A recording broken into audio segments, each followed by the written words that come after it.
கஸ்தூரி திருநாமம் அழகிய பெருமாள்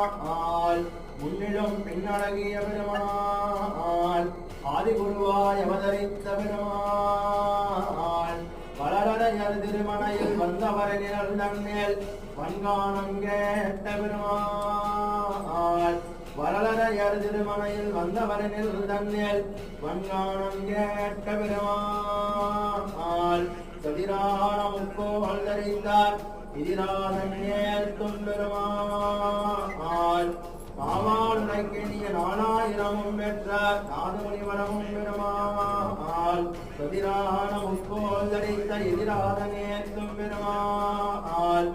எம்பிரான் பெருமகளை இசையுடனே பாடும் இதில் நம்பிரான் மார்கிய நன்றமாகிய பெருமாள் சுவாமி அவதான தேவராய தேவ